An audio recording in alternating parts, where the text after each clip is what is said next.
someone mentioned in their response in office, Constitution office in the state of Georgia, in the name of the Lieutenant Governor's office. And the question is, the Georgia Constitution states that the Lieutenant Governor is to provide over the state Senate, similar to the Vice President over the U.S. Senate.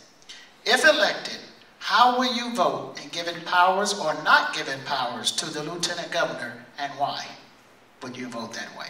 How will you vote and why? We're going to begin with Mr. Huffstiller. The Constitution of the state of Georgia uses the word distinction. It says there needs to be a distinction between the executive, the judicial, and the legislative branch. We need to keep those distinctions in place. We've got some issues down there at the state, some conflicts that need to be resolved, but we need to follow the Constitution, and the legislature needs to be run by the elected legislatures. Thank you, sir. And starting with Mr. Collins on the other end.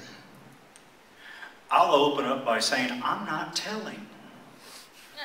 There's two candidates up here. They're obviously in the trenches either way, and I think it's a good poker hand to have in my hand to go down there and let them negotiate with me so I can see what I can do for District 52.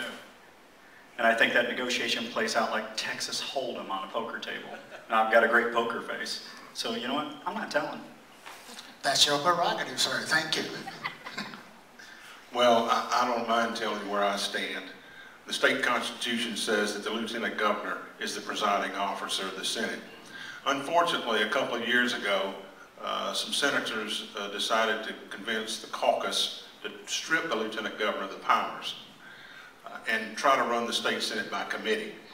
One of those guys, the pro tem, Tommy Williams from Lyons, Georgia, population of probably 2,500 people, and a contributor to Chuck Huffstiller, they have shanghaied the authority of the state Senate. One only has to look at the last 2 years to see how dysfunctional the state Senate has become. The governor, Nathan Deal, and the speaker, David Ralston, tried to work out a compromise this year. They thought they had a deal, and they went back to the Senate caucus, this committee that tries to run the Senate by committee, and it failed miserably. So as a result, the Senate has basically neutered himself. I would argue, if you want to be the Lieutenant Governor of the state of Georgia, put your money down and run. State senators that are elected probably by 6,000 or 8,000 votes don't need to usurp the vote of 8 million Georgians that elect this Lieutenant Governor. I'm proud to have the endorsement of Cagle, and I'll vote to restore his powers. Thanks, sir.